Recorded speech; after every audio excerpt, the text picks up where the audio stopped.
Florida Governor Ron DeSantis is now calling on Vice President Kamala Harris to come down to the Sunshine State to, quote, set the record straight on his plan for Black history standards, which suggest enslaved people benefited from the skills they were forced to use. Harris hitting back on this policy and DeSantis last night to ABC News.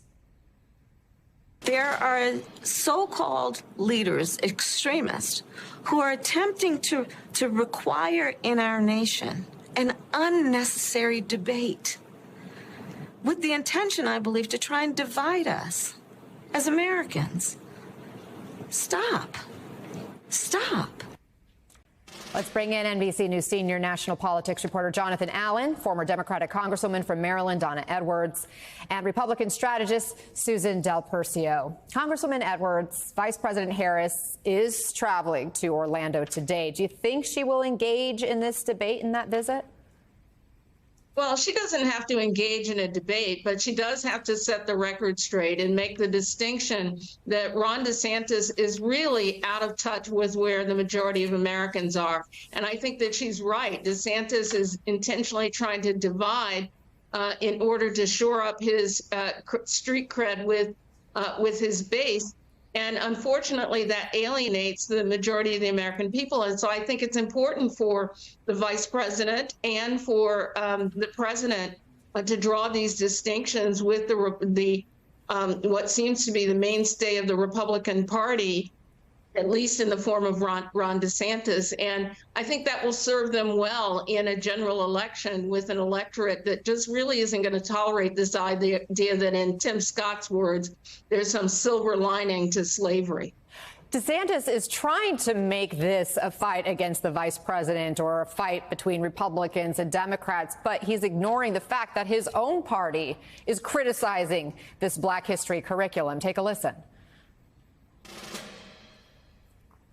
DeSantis started this fire with the bill that he signed, and now he doesn't want to take responsibility for whatever is done in the aftermath of it. Obviously, we should be teaching kids about the awful legacy of slavery. We can all agree that there were no positives that came out of slavery. He just should come out and say no positives came out of slavery. What slavery was really about separating families, about mutilating humans, and even raping their wives.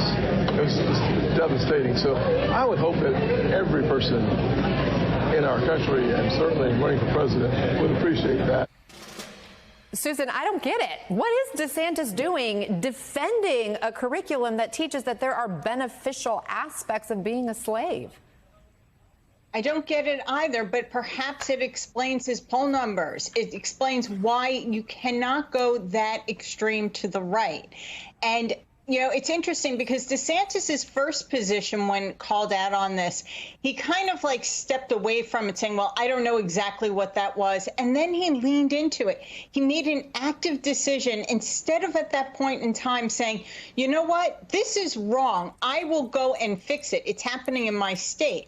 He decided to lean in and thought it would be a good argument to have, which just tells me no amount of resetting, rebooting, or retooling is going to help Ron DeSantis's campaign.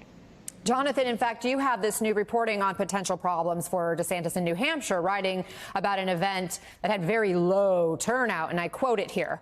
For $1, New Hampshire voters were invited to drink beer with Florida Governor Ron DeSantis on Saturday in Concord, but barely more than 24 people showed up.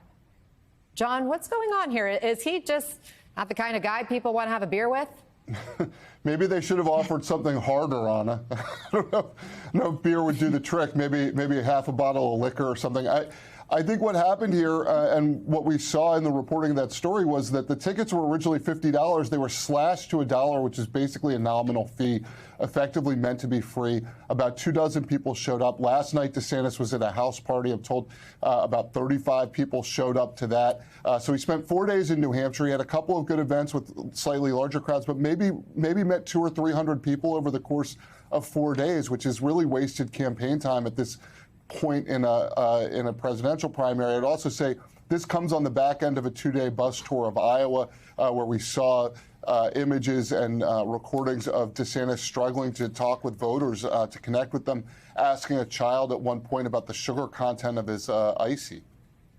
And in fact, Susan, his turnout is going down. It's not going up, as he's supposed to be having this reset. What do you think is DeSantis's main problem? Why is he not connecting?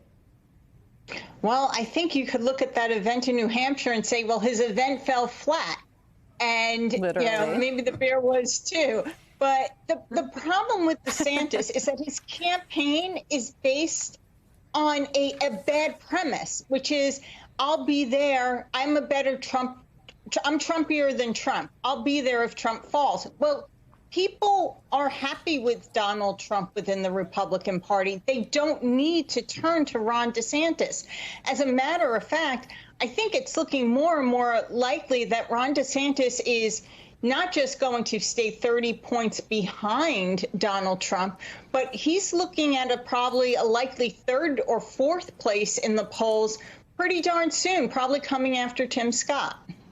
We're getting more from this NYT Siena poll today, which shows a head-to-head matchup between Joe Biden and Donald Trump is now an even split.